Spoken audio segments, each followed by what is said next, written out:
যে বংশী রাজহংসী নাচে হেলিয়া দুলিয়া দেখো ভাই কেরুলিয়া বাজে বংশী রাজহংসী নাচে কমর দুলিয়া আরে দেখো লিলিয়া রাজহংসী নাচে ঝুমুর ঝুমুর ঝুম ঝুমুর ঝুমুর ঝুমুর ঝুমুর ঝুমুর ঝুমুর ঝুম।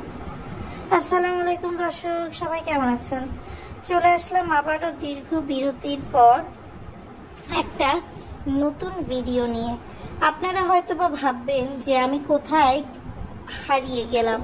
আসলে দর্শক, যেটা গত ভিডিওতেই বলেছিলাম সেটা পুনরায় না বললেই না। আসলে দেশটা তো ভালো নেই, আর যেহেতু দেশ ভালো নেই সবসময় মন মানসিকতা থাকে না। বিশেষ করে দর্শক, যারা চলে গিয়েছে তাদের ওই ভিডিওগুলো এত বেশি মর্মান্তিক বা ডিপ্রেশনমূলক ছিল যে আসলে কোনো কিছুই ভিডিও দেওয়ার ইচ্ছা আমার ছিল না। কিন্তু আমি দেখলাম যে সারা জাতির মধ্যে 90% জাতি যখন এটা নিয়ে ভাবছে, এই বেহায়া ব্যাপারী পরিবারগুলো গায়ে হাওয়া লাগিয়ে ঘুরে বেড়াচ্ছে। তাই ভাবলাম যে এদেরকে যদি একটু ব্লিচিং পাউডার দিয়ে না ধুয়ে দিই দর্শক, তাহলে হবে না। তাই আজকে ব্লিচিং পাউডার দিয়ে ধুতে চলে আসলাম ব্যাপারী পরিবারের এই কুলাঙ্গারগুলোকে। দেরি না করে দর্শক, চলুন আজকের ভিডিওটা শুরু করা যাক। যারা আমার চ্যানেলে নতুন তারা অবশ্যই চ্যানেলটা সাবস্ক্রাইব করে দিয়ে পাশে থাকবেন, বেল আইকনটি বাজিয়ে দেবেন। শুরু করি দর্শক আজকের ভিডিও। দর্শক, তানজিলার এইচএসসি পরীক্ষা স্থগিত হয়ে গেছে। তুই তো একটা স্টুডেন্ট, যখন স্টুডেন্ট এত বেশি আন্দোলন, তুই আন্দোলনে পার্ট নিবি না, তুই ভীরু প্রজাতি, ঠিক আছে। তুই তো অ্যাটলিস্ট একটু চুপচাপ থাকতে পারিস, একটু ভদ্রতা মৌনতা তুই বজায় রাখতে পারিস, কিন্তু না, সে করছে কি, সে পার্কে গিয়ে তার স্বামী সাকিব, সে আর তাবিয়া মিলে আইসক্রিম খেয়ে বেড়াচ্ছে। তারপরে আপনার ওই পার্কে গিয়ে যে স্লিপার থাকে সেই স্লিপার দিয়ে ধামধুম করে স্লিপ খেয়ে পড়ছে, সুইমিং পুলে হাওয়া করছে। তো ইউটিউব ঘুরে দেখলাম অনেক রোস্টাররা বলছে তানজিলা নাকি প্রেগনেন্ট, এটা নিয়ে নাকি বাপ্পি অনেক রাগ করেছে। কখনো কোনো প্রেগনেন্ট নারীকে দর্শক দেখেছেন যে স্লিপার দিয়ে ঠুস করে স্লিপ করে পড়ে ধাম করে পড়ে যায়? তার মানে কি দর্শক বুঝলেন? তানজিলা কিন্তু আসলে প্রেগনেন্ট না। কেননা তানজিলা যখন প্রেগনেন্ট হবে তখন একদম ওই সোনিয়া আক্তার রিমার মতো বাথরুমের পিসাব দিয়ে পরীক্ষা করে সে ওই প্রেগনেন্সি কিটে একটা না দুইটা দাগ সেটা পর্যন্ত দেখাবে। সুতরাং আপনারা টেনশন নিয়েন না যে তানজিলা প্রেগনেন্ট, এই কথাটা বিশ্বাস করেন না। তানজিলা আসলে প্রেগনেন্ট না। কেননা তানজিলা প্রেগনেন্ট ও তানজিলার একটা ভিডিও প্রজেক্ট, এবং এই প্রজেক্টটা সে হয়তো বা এইচএসসি পরীক্ষাটা কমপ্লিট করেই শুরু করবে। সব কিছু প্রজেক্ট শুরু করারই একটা টাইম থাকে দর্শক। এদিকে দর্শক দেখলাম যে আমাদের তিশা তার বিদেশের বাড়ি যাবে। ওই যে থাকে না দর্শক, যারা বড় বড় ইন্ডাস্ট্রিয়ালিস্ট হয়, ধরেন দুবাইয়ের একটা বাড়ি আছে, এর একটা বাড়ি আছে, ওর একটা বাড়ি আছে, তো এরকম ছুটি কাটাতে যায়। তো তিশা আপা বলতেছে সে নাকি বিদেশের বাড়িতে যাবে। সে ভাবছিল ঢাকায় এসে বানাবে, একদিনে টেইলরকে দিয়ে জামা বানাবে, হ্যান করবে তেল করবে, কিন্তু সেগুলো সে আর করে নাই। পরবর্তীতে দর্শক সে হচ্ছে তার যে ঈশ্বরদীর দোকান, সেই ঈশ্বরদীর দোকান থেকেই জিনিস কিনেছে, এবং কিনে সে জামা দেখাচ্ছে। এর মধ্যে সে হচ্ছে ইচ্ছা করে একটা পুরাতন ডিজাইনের জামা ফাতিহাকে দিবে দেখে কিনেছে, কিন্তু সে হচ্ছে ফাতিহার যে জামা, সেই জামা হচ্ছে সে আপনার দর্শক আগেই নাকি আছে ফাতিহার, সেজন্য সেটাও সে নিয়ে নিয়েছে। আর এদিকে দেখলাম পারুল খালার কোনো নাম নিশানা নাই। বাপ্পি একদম রেড কার্ড দেখিয়ে দিয়েছে। তিশা হচ্ছে বাপ্পির মনের রানী, তিশার জন্য সে ফাতিহা নাজমা কাউকে ছাড়ে না। আর পারুল কোন বোনের আগাছা যে পারুল খালাকে ছেড়ে দেবে? বড় বড় ডায়লগ দিয়ে ফাতিহা তো পারুল খালাকে মোটা অঙ্কের টাকা দিয়ে লেলিয়ে দিয়েছিল তিশার পেছনে।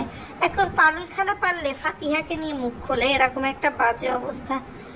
আর এদিক দিয়ে আমি দেখলাম যে এই লকডাউনে কারফিউতে কেউ কিছু শিখাক না শিখাক, আবদিয়াকে মিম বাবুকে পাপা বলা শিখিয়েছে। দেখলাম পাপা পাপা পাপা পাপা পাপা পাপা করছে। আসলে কয়জনকে যে পাপা পাপা পাপা ডাকতে হবে আবদিয়ার তা আসলে কে জানে। একবার বাপ্পি, একবার আরিফ, আর একবার তো বাবু। আর সানি যে তার জন্মদাতা বাপ অ্যাজ পার মিম, তাকে তো দেখলাম না কোনো কিছু ডাকতে। সব কিছু দর্শক উবে যাক, কিন্তু এই সাবিনার নাটক আমি আর নিতে পারছি না দর্শক। সাবিনা একই ডায়লগ স্কিপ দিয়ে 20 মিনিটের রচনা লিখেছে। গরু রচনা যেমন করে পড়ে তেমন করে তার মেয়ে মরিয়মকে পড়া যাবে না, তার মেয়ে মরিয়ম হাতি হয়ে যাচ্ছে, তার মেয়ে মরিয়ম খায় না। আরে ভাই, তোর মেয়ে সকালবেলা উঠে খাবে কি খাবে না নাস্তা তো তুই দিবি, তাই না? তোর মেয়ে এখন বাচ্চা হয়ে গেছে, অথচ যখন বুক দুলিয়ে পাছা দুলিয়ে পুরুষদেরকে আকর্ষণ করার জন্য টিকটক দিস, তখন কি তোর মেয়ে ছোট থাকে? মানুষ বলবে না তোর মেয়ে দুটোকে তুই পয়দা করছিস, ঠিক আছে, তাই বলে কি এরকম ন্যাংটা ছেড়ে দিবি? তোর মেয়ে পোশাক পরতে পারে না, ওরকম যদি এই বয়সেই বড় বড় সব কিছু হয়ে যায়, সব কিছু যদি পৃথিবীর বাতাবি লেবুর মতো বাম্পার ফলন হয়, তাহলে তো তোর মেয়ে পড়তে পারবে না। তুই কাইন্দা কাইন্দা নাটক মারোস। কি নাটক মারোস? নাটক মারোস যে আমার মেয়েটা একটু বলে ডিজাইন দেখায়। তোর মেয়ে ডিজাইন পায় কোথায়?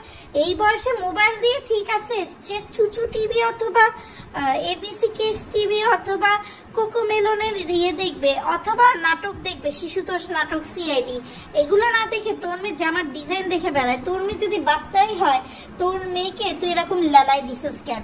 তোর মেয়ে যদি বাচ্চাই হয়, তোর মেয়ের মাথায় এত কথা আসে কেন? তোদের ফ্যামিলি নিয়ে এত কিছু উচ্চ বাচ্চ মানুষ কমেন্ট করবেই, সেই কমেন্টগুলো মেয়েকে দিয়ে চেক করানোর কি আছে? তোর মেয়ে যদি বাচ্চাই হয়, তাহলে তোরা স্বামী স্ত্রী যখন থাকাথাকি করে এই মান্নাতকে কনসিভ করছিস, তখন ওই একই রুমে মরিয়ম কি করছিল? এটার উত্তর কি আছে? শুধু তো কেঁদে কেঁদে ইয়ে নিলে হবে না। তার মেয়ের গ্যাস হয়ে গেছে, তার মেয়ে ভাত খেতে পারে না, বমি করে, সবার বদনজর পড়ছে। তুমি তোমার মেয়েকে দেখাও কেন? তুমি তোমাকে দেখাও। তোমার মেয়েকে যদি তুমি দেখাও ভিডিওতে, তাহলে তো তোমার মেয়েকে নিয়ে কমেন্ট করবে। মিম যেমন আবদিয়াকে দেখে আবদিয়াকে নিয়ে কমেন্ট করে মানুষে। তোমার মেয়ে যদি মোটা হাতি হয়, তোমার মেয়ে যদি বয়সের চেয়ে বেশি পাকনা বুড়ি হয়, তাহলে মানুষ বলবে। এইসব ন্যাকা কান্নাকে দে, এইসব শকুনের দোয়ায় গরু মরে না বলে তোর মতো একটা ডাইনি চুড়াইল মা পাইছে দেখে ওদের জীবনটা এমন হয়েছে। তুই যদি নিজে সভ্যতি, নিজে একটা বাচ্চা থাকাকালীন যদি তুই পরকিয়া করে তোর স্বামীর বাড়িতে থাকাকালীন অন্য পুরুষের সাথে যদি শাশুড়িকে পাশের রুমে রেখে খাটকা পাইতে পারস, তাহলে তোর মুখে এত কথা সাজে না, বুঝছস?